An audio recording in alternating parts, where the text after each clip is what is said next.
Hi, my name is Laurie Idahosa. And I'm Feb Idahosa. And you're watching 5 Years After.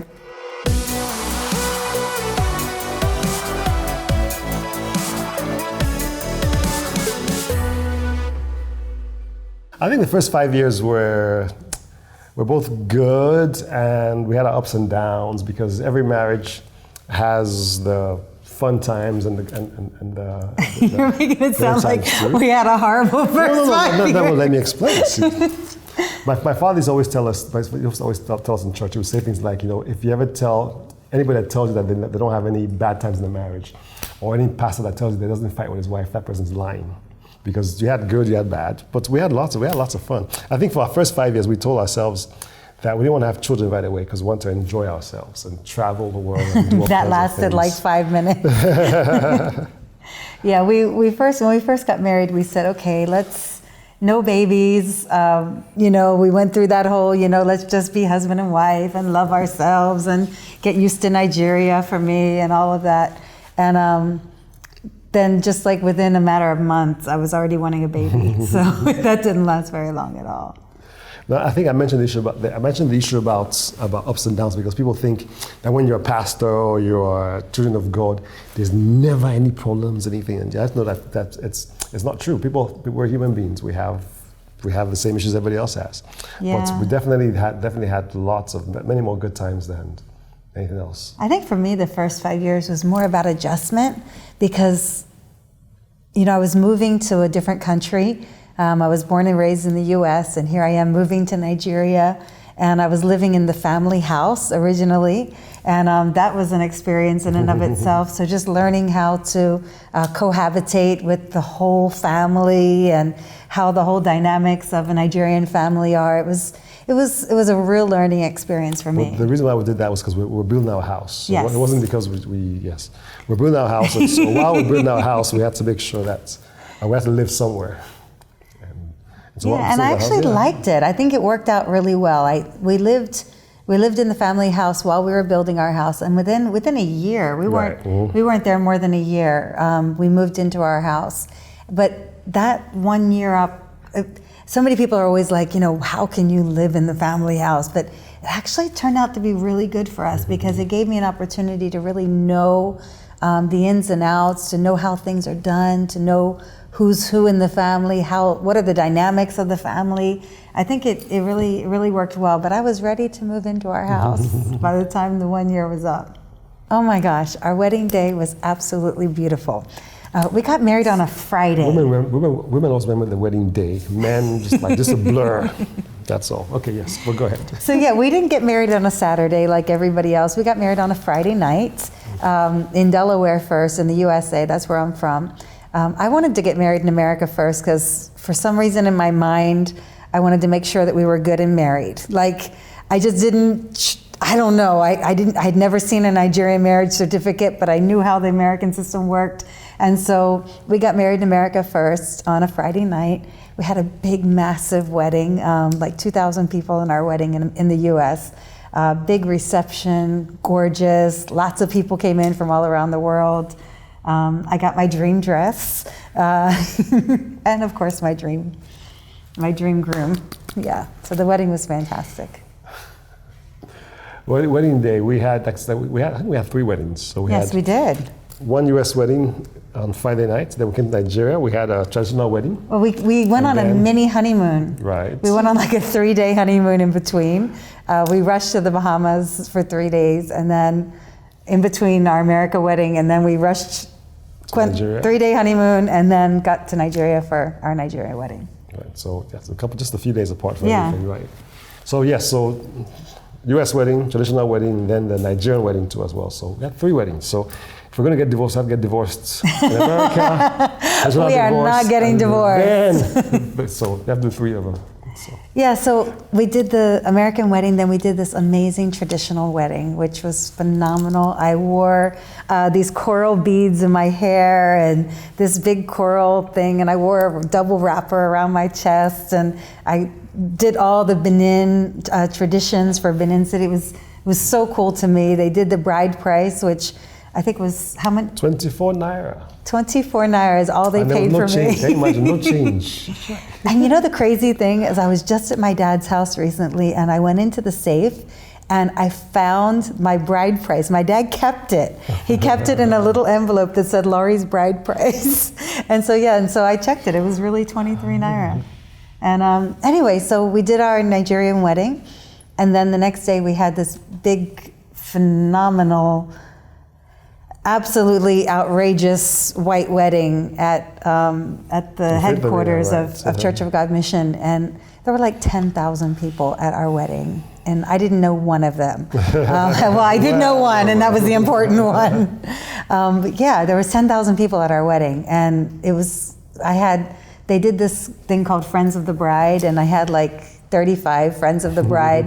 I didn't know one of their names, but they were so pretty. They were all dressed in the same clothes. And later on, throughout the last 15 years, they've all actually become my friends. But it was really beautiful. But it was a long wedding. Our white wedding was like 2.5, 3 hours.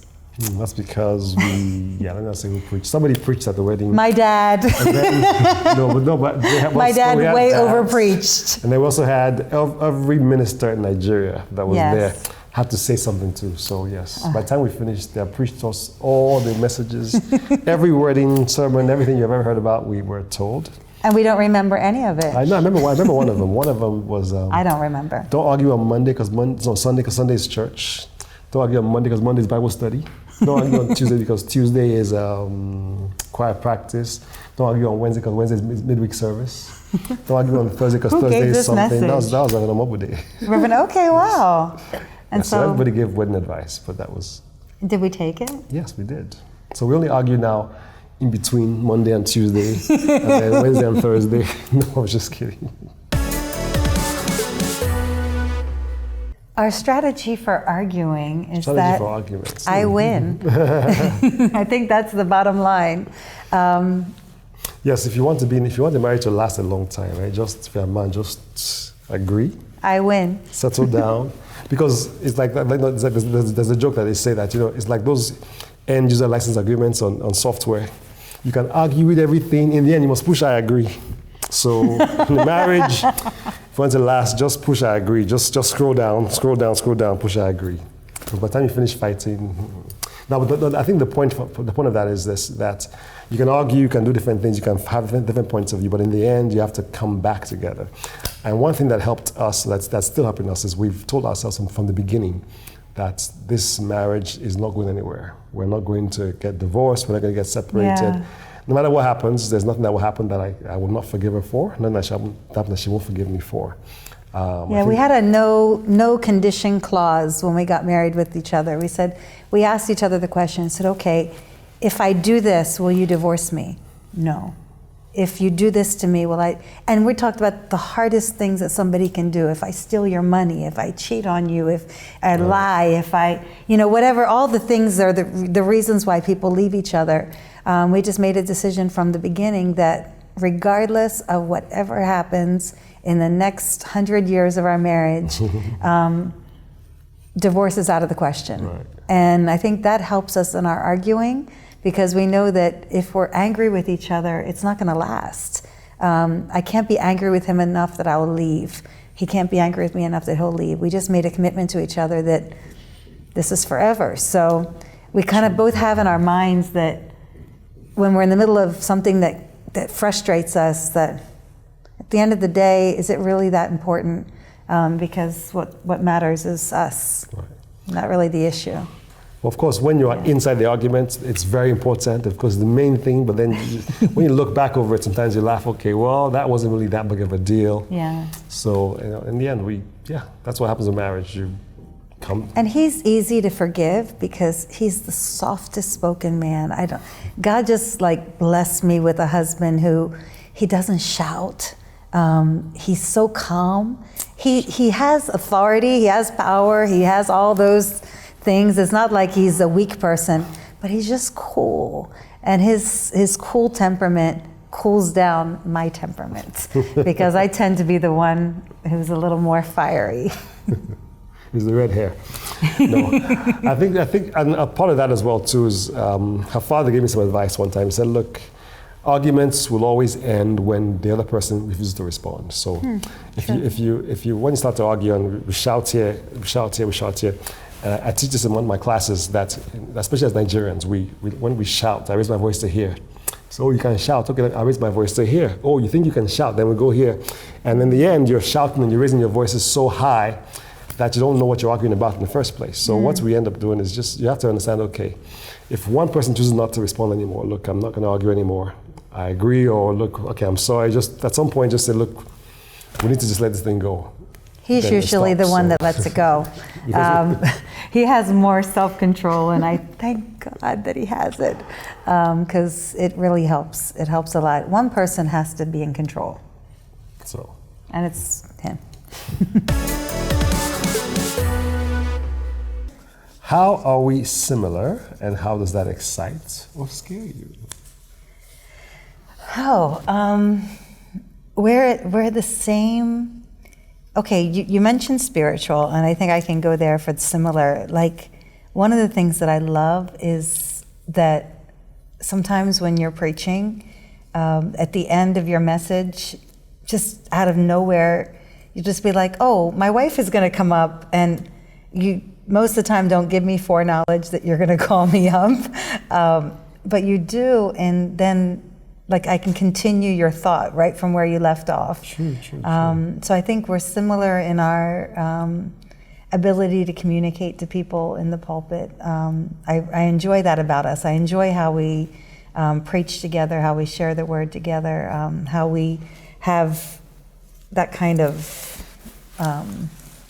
thing. How does it scare me? Well, I think we're similar. We're similar in the way we communicate in general to people, to many things. But we didn't used to be, because I think I've turned into you, because I used to be a lot more aggressive in my communication. I used to be a lot more brash and harsh with people, and you're like so cool, so soft, so like you settle, mellow. yeah, and you settle. You're like a peacemaker, and I think I've learned that from you, and I like it. Yeah. I think you do the same. You do that in your own way as well. No, too. because I've learned it. I didn't used to be like that for real, at all. Like, not at all. But you bring peace to things. You bring peace all the time. Yeah. I do now. I do now. Yeah. But I don't think that answered how it scares us. Okay. But I think we've answered the question. Mention 3 of my best and my not so great qualities that you would not change. That you would not change. The 3 wow. good things and the 3 not so good things about me that you would There is not change. nothing not so good about you. Oh, trust me. Things that I would not change about you. Wow. The best ones first. The best ones I would not change. So we need time to think. Okay. I love the way you look. Aww. Yeah, so don't. Even with my extra, yes, 20 kg since we got married. 20 kg. Is More it like up 5. to? 5? No, it's more than 5, More like trust 2, me. more like No, 1. it's more like 0, okay. No, it's more like 20. No, but I wouldn't change anything about you. I love you the way you are. Everything everywhere we are now has been part of our marriage, part of our growing together. Like even any extra kg came from the children that we got together, and that's part of our journey. So it's not something that we want to change. So yeah, that's 6 things in one, isn't it? No, I want to hear 3 of the best and 3 of the not so good. Yeah, so I think 3 of the best things about you. Are they going to pause this in between because they have to think? No time to think. Just tell me. I love the way you look. I love the way you are. Okay. I love the way the things you do. I like the way you do the things you do. What's up with you and music today? I'm telling you. It was LL Cool J, now it's... I love your spiritual side. Okay. Yeah, I love your natural side. I love the fact that you are a companion on the altar, companion at home, and a companion everywhere else. So there's your 3. They're my 3, okay. Now what are the things that are not so good? I love the fact that we travel together. I like the fact that we like traveling. I enjoy I that. like that. I like lots of things. Okay, Things we've that are done not the so three good, that you yes, like. I What know. about you don't like? There's no not so good things. No, tell me. Well, I won't tell you. Maybe I'll tell you later on. But No, tell the me. people listen. The people are listening. People are listening. So I have to think Tell of them. me tell me one. Give me one. One not so great thing that you would not change. I would not. That's what it says here. Right. You don't snore. I snore. You don't Not so snore, great. Right. Yes. If I was asked this question, snoring would definitely be an issue. Well, see, that's what I'm thinking. I don't know. I don't have anything. You know, oh, please. You're so wise. Confucius say, "Man who don't want argument must use wisdom." Ho, ho, ho. No. I don't know. I can't think of anything. Nothing. Seriously? Seriously. How? One. Aw. Yes, you got one. I need a week to think about that. Okay. All right, moving on. Go ahead. You're going to answer this in the car. What can I do to improve our relationship? That's a good question. You know, I think you're always improving the relationship. So I think right now, the thing that you could do to improve the relationship is, I know, I'm like afraid to answer this. Gosh. Just say nothing. Okay, sorry, go ahead. Right now, the thing that you could do to improve the relationship would probably be, and I'm afraid to answer this question because I'm the things that I'm thinking are things that we're already doing. Oh, wow. So All right. you're already working on all the areas that we've talked about that you need to do, and I'm working on the things that I need to do because we've just done this. So I think just continue doing what you're doing because you're already on the pathway of making it the way that we have dreamed it would be, and it's working. Thank you. So thank you. So we'll answer this one privately later on. Yes.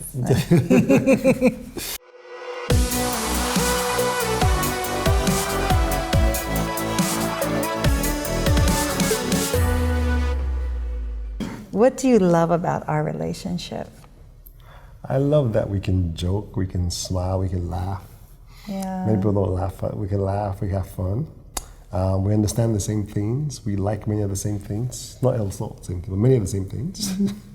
We like the same people. We like the same everything. We just enjoy ourselves. We have fun.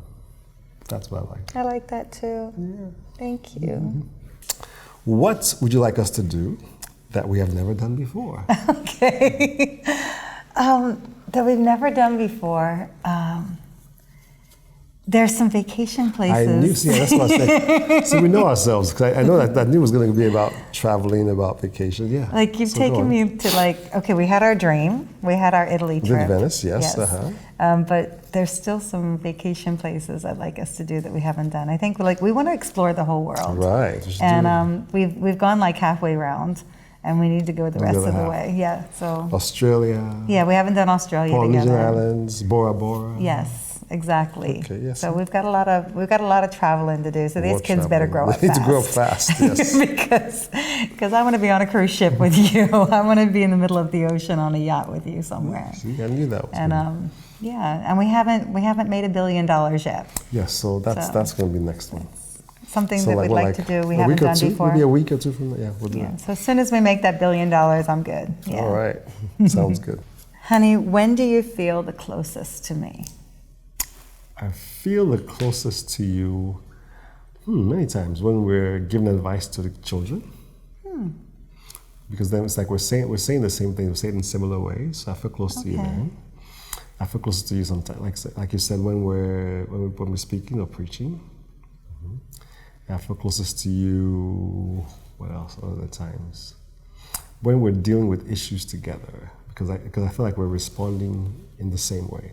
And I look at you sometimes, I think, wow, that's exactly what I was thinking. And that's exactly what I was thinking. So we're thinking the same way, we're responding the same way, and that makes me feel very close to you. Oh, thank you. Yay. Why did you marry me?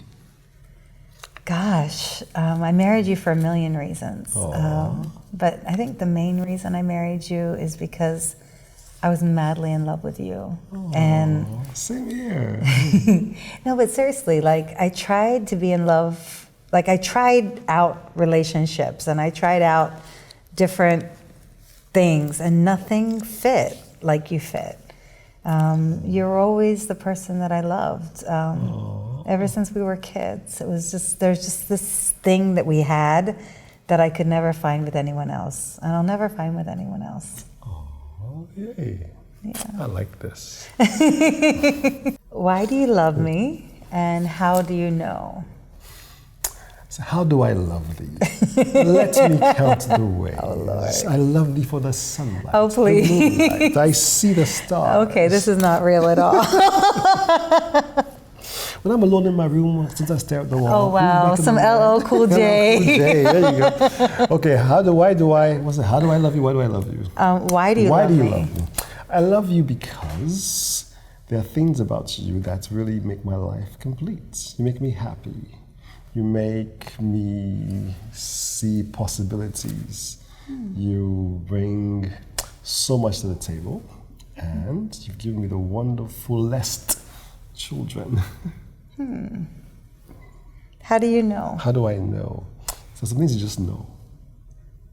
So there's some things you just know. This one I know. Thank you. Yay.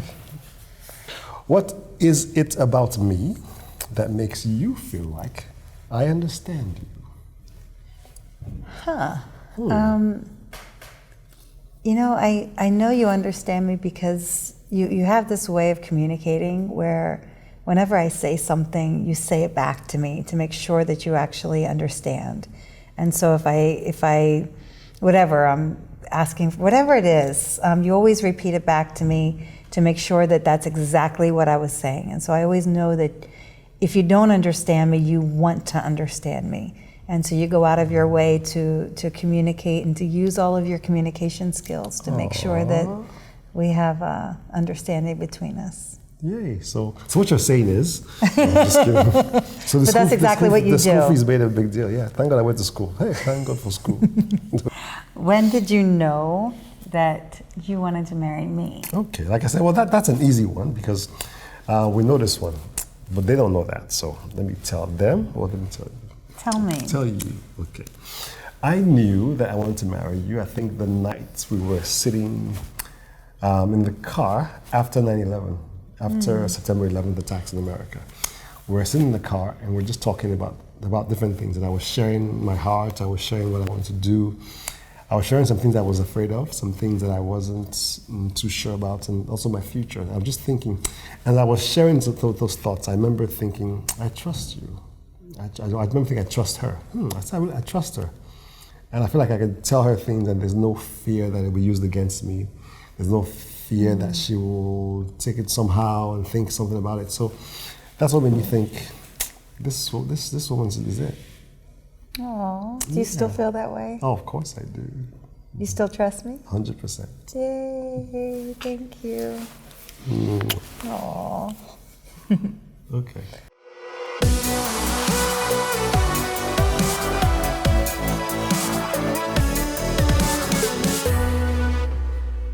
Honey, it's been 15 years, almost 16. As a matter of fact, in a few days it will be 16 years.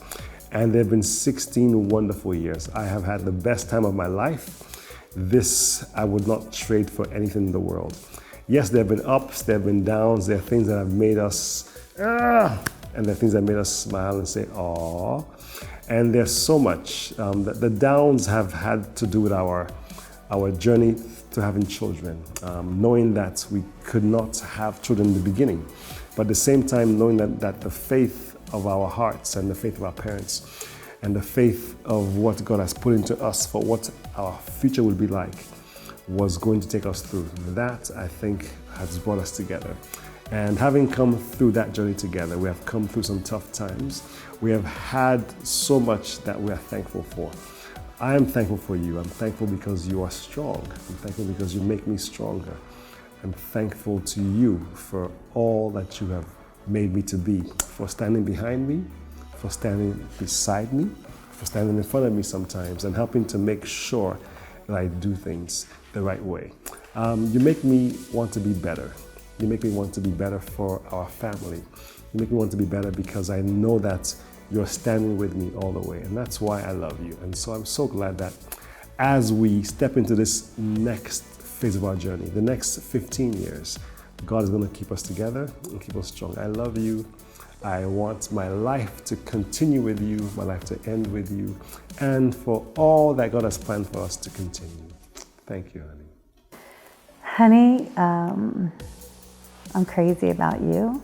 I still love you like I loved you way back when we were 13 and 14, even though back then it was childish love, but I still feel like we've got a little bit of that playfulness, and I just love being your best friend. I love being your Vida.